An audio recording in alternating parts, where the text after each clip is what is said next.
ओम श्री सीतारामचंद्राभ्यां नमः।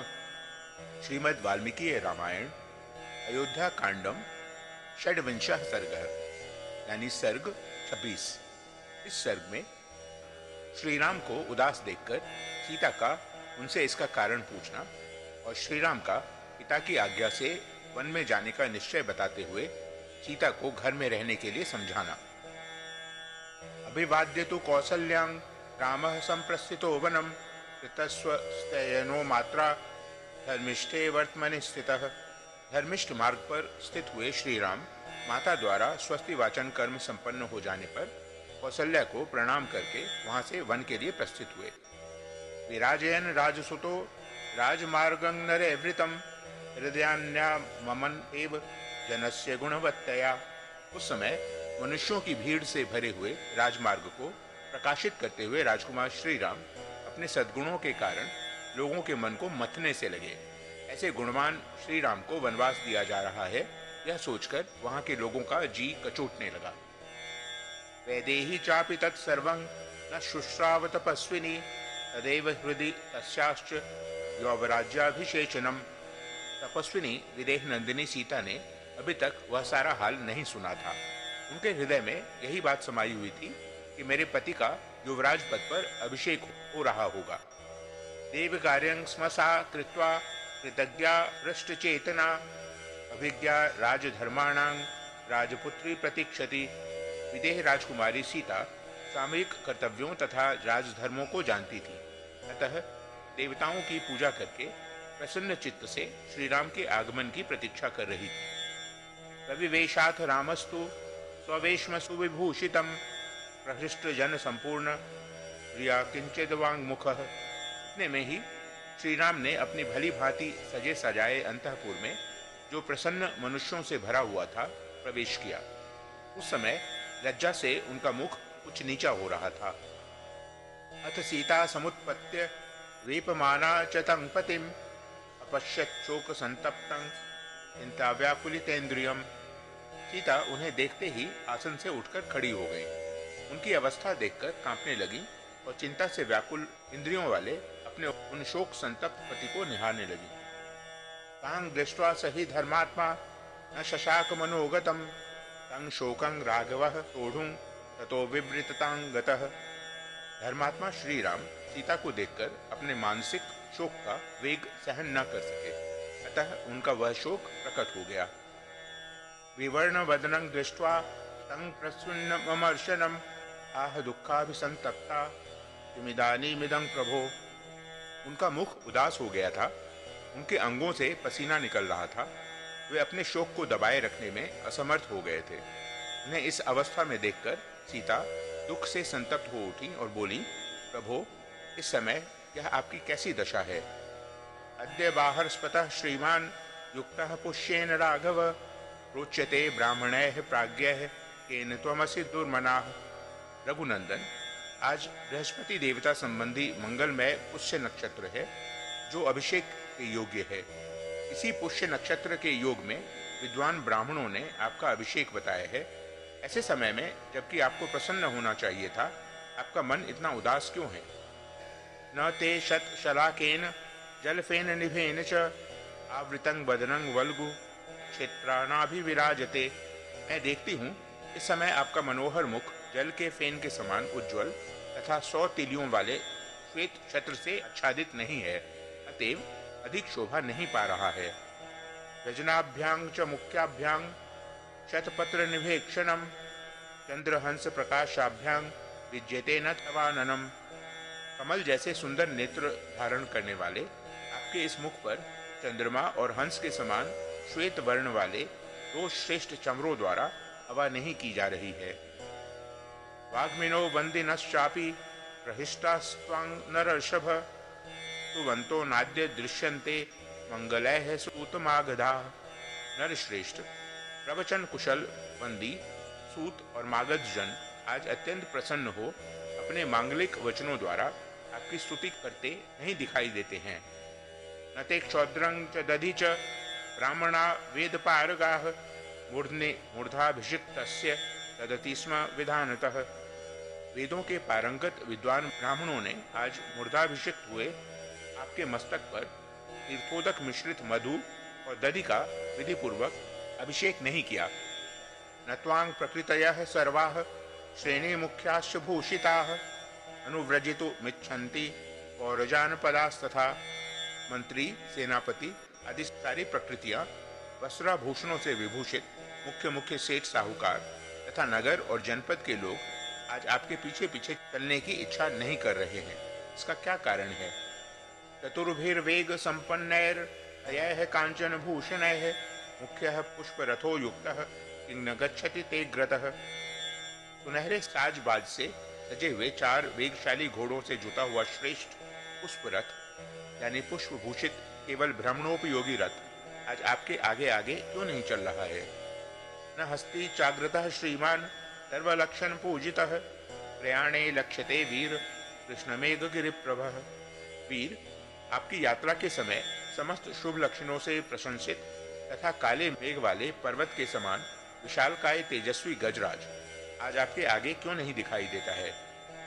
न च कांचन चित्रं ते पश्यामि प्रियदर्शन भद्रासनं पुरस्कृत्य यान्तं वीर पुरःसरम्। प्रियदर्शन वीर, आज आपके सुवर्ण जटित भद्रासन को सादर हाथ में लेकर अग्रगामी सेवक आगे जाता क्यों नहीं दिखाई देता है? अभिषेको यदा सज्जः किमिदानीमिदं तव अपूर्वो मुखवर्णश्च न प्रहर्षश्च लक्ष्यते। जब अभिषेक की सारी तैयारी हो चुकी है, ऐसे समय में आपकी यह क्या दशा हो रही है? आपके मुख की कांति उड़ गई है। ऐसा पहले कभी नहीं हुआ था। आपके चेहरे पर प्रसन्नता का कोई चिन्ह नहीं दिखाई देता है। इसका क्या कारण है? इतीव विलपन्तिं तां प्रोवाच रघुनंदनः सीते तत्र भवांस्तातः प्रव्राजयति मां वनम। इस प्रकार विलाप करती हुई सीता से रघुनंदन श्री राम ने कहा, सीते, आज पूज्य पिताजी मुझे वन में भेज रहे हैं। कुले महति संभूते धर्मज्ञे धर्मचारिणी शृणु जानकी येनेदं क्रमेणाद्यागतं मम। महान कुल में उत्पन्न धर्म को जानने वाली तथा धर्मपरायणे जनक नंदिनी, जिस कारण यह वनवास आज मुझे प्राप्त हुआ है वह क्रमशः बताता हूँ। सुनो। राज्ञा सत्य प्रतिज्ञेन पित्रा दशरथेन वै कैकेय्ये मम मात्रे तु पुरा दत्तो महावरो। मेरे सत्य प्रतिज्ञ पिता महाराज दशरथ ने माता कैकेयी को पहले कभी 2 महान वर दिए थे। तयाद्य मम सज्जेस्मिन्नभिषेके नृप्योद्यते प्रचोदितः स समयो धर्मेण प्रतिनिर्जितः। इधर जब महाराज के उद्योग से मेरे राज्याभिषेक की तैयारी होने लगी, तब कैकेयी ने उस वरदान की प्रतिज्ञा को याद दिलाया और महाराज को धर्मतः अपने काबू में कर लिया। चतुर्दशी वर्षाणि वस्तव्यं दंडके मया पित्रा में भरतश्चापि युवराज्ये नियोजितः। इससे विवश होकर पिताजी ने भरत को तो युवराज के पद पर नियुक्त किया और मेरे लिए दूसरा वर स्वीकार किया, जिसके अनुसार मुझे 14 वर्षों तक दंडकारण्य में निवास करना होगा। सोहं त्वामागतो द्रष्टुं तस्थितो विजनं वनं भरतस्य समीपे ते नाहं कत्यः कदाचन। वृद्धियुक्ता हि पुरुषान् सहन्ते परस्तवं तस्मान्न ते गुणाः कथ्या भरतस्याग्रतो मम। इस समय मैं निर्जन वन में जाने के लिए प्रस्थान कर चुका हूँ और तुमसे मिलने के लिए यहाँ आया हूँ। तुम भरत के समीप कभी मेरी प्रशंसा न करना, क्योंकि समृद्धिशाली पुरुष दूसरे की स्तुति नहीं सहन कर पाते हैं। इसलिए कहता हूँ, तुम भरत के सामने मेरे गुणों की प्रशंसा न करना। अहं ते नानु वक्तव्यो विशेषेण कदाचन अनुकूलतया शक्यं समीपे तस्य वर्तितुम। विशेषतः तुम्हें भरत के समक्ष अपनी सखियों के साथ भी बारंबार मेरी चर्चा नहीं करनी चाहिए, क्योंकि उनके मन के अनुकूल बर्ताव करके ही तुम उनके निकट रह सकती हो। तस्मै दत्तं नृपतिना यौवराज्यं सनातनं स प्रसाद्य त्वया सीते नृपतिश्च विशेषतः। सीते, राजा ने उन्हें सदा के लिए युवराज पद दे दिया है, इसलिए तुम्हें विशेष प्रयत्न पूर्वक उन्हें प्रसन्न रखना चाहिए, क्योंकि अब वे ही राजा होंगे।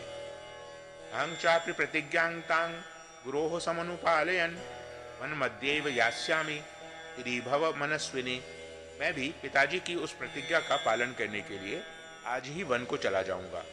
मनस्विनी, तुम धैर्य धारण करके रहना। याते च मयि कल्याणी वनं मुनि निषेवितम व्रतोपवास पर्या भवितव्यं त्वया नघे।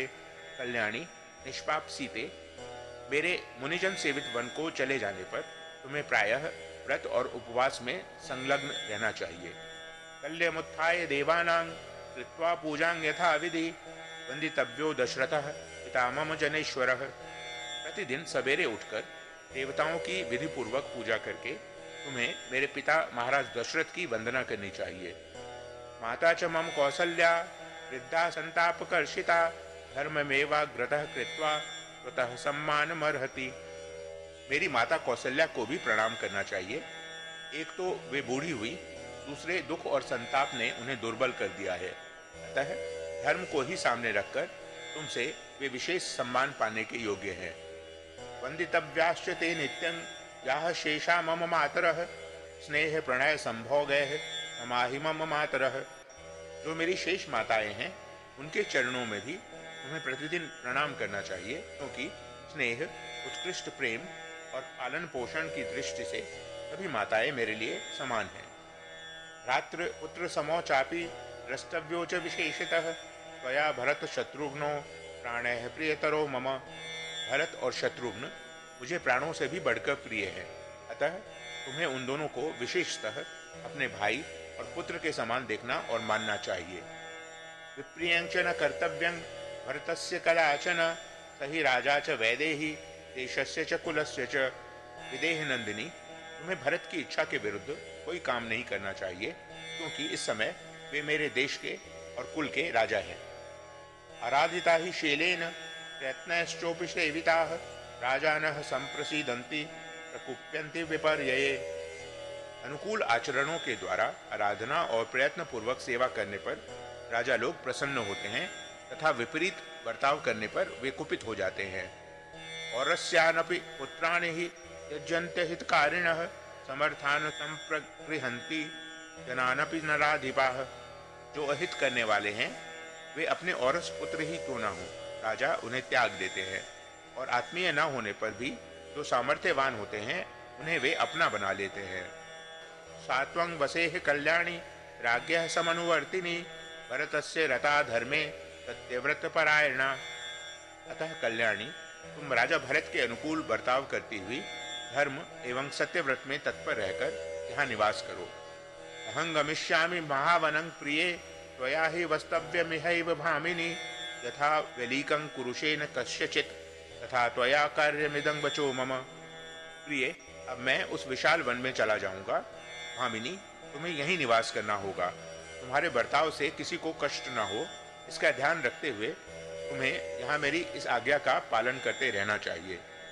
इत्याशय श्रीमद् रामायणे वाल्मीकिये आदि काव्ये अयोध्या कांडे षड्विंशः सर्गः। इस प्रकार श्री वाल्मीकि निर्मित आश रामायण आदि काव्य के अयोध्या कांड में 26वां सर्ग पूरा हुआ। ओ